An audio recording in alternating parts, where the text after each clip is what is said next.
چې په جنت کې به یوه ملغلرې بې جوړه ملغلره به لکه جوړونه به پکې نه وي ډېرې به نه وي رایوځای شوي یوه ملغلره به بې پیونده بې جوړه جوړ او پیوند به پکې نه وي نو الله تبارک و تعالی به د هغې بې جوړه ملغلرې نه یوه داسې بنګله جوړه کړي جوړی به یې د ملغلرې نه او هغه ملغلره به بې جوړی پیوند میوند به پکې هم نه یوه به یوه او الله تبارک و تعالی به تینا یوه بنګله جوړه کړي چې په هغې بنګله کې به 80 کورونه وي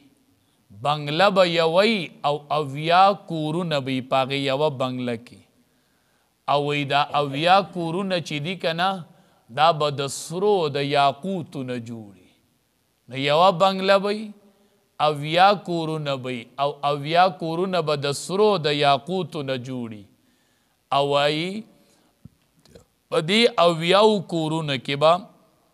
په هره کمره کې بیا 80 تختونه وي تختونه به وي پالنګونه به وي په هره کمره کې به 80 پالنګونه وي تختونه او په هر تخت باندې به 80 بسترې وي او د هرې بسترې رنګ به د بلې بسترې نه بدلي رنګونه به یې بدلي او بیا وایي چې د جدا جدا رنګونو نه به یې هغه 80 بسترې او بیا به په دې هره بستره باندې به یوه حوره نو 80 بسترې به او په هره د یوې بسترې رنګ به هم د بلې نه بدلي او په هر یوه بستره باندې به حور عین وي غټو سترګو والا حوره به او وی په هره کمره کې به 80 درستخوانونه خواره وي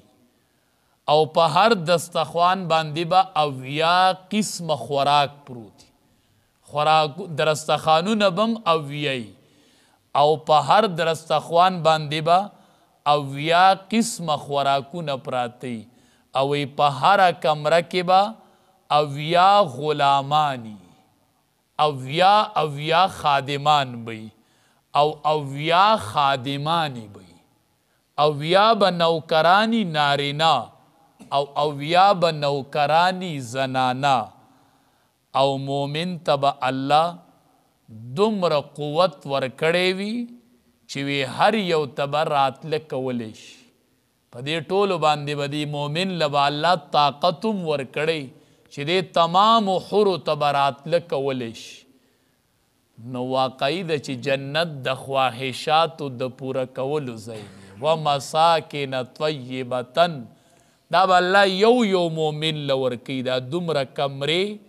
او دومره بسترې فی جنات عدن جنتونه به خو همیشه به نو د دنیا دا خو نن خوشحالي ده او سبا غم دی نو او نیم عمر پکې په خوب کې تیر شي هلته به پکې خوب یي نه ځکه خوب د مرګ رور دی او په جنت کې مرګ نشته نو خوبونه به پکې هم نه نو جنات عدن دا به همیشه وي دا اوسېدل به همیشه او دا جنتونه چې دا جنتونه به هم همیشه او دا اوسېدل به پکې همیشه نو چې دا دومره جنتونه یوازې به په دې صبر نه وي ورضوان من الله او رضامندي به هم د الله د طرف نه اکبر ډېر لوی نعمت دی الله خپله وایي ورضوان من الله اکبر دغه واړه نعمتونه دي دغې ته مه زیرېږه یو لوی نعمت د جنت چې دی ورضوان من الله هغه رضامندي ده د الله چې دا ډېر لوی نعمت دی او هو الفوز العظیم دا لویه کامیابي ده لوی نعمت لویه کامیابي چې د جنت د نعمتونو په انتها ده هغه رضامندي د الله ده هغه به داسې رضامندي نه وي علما وایي ابو سعید خدری رضی اللہ تعالی عنہ روایت نقل کی د نبی کریم صلی اللہ علیہ وسلم او فرمائل سمر د خوان وخت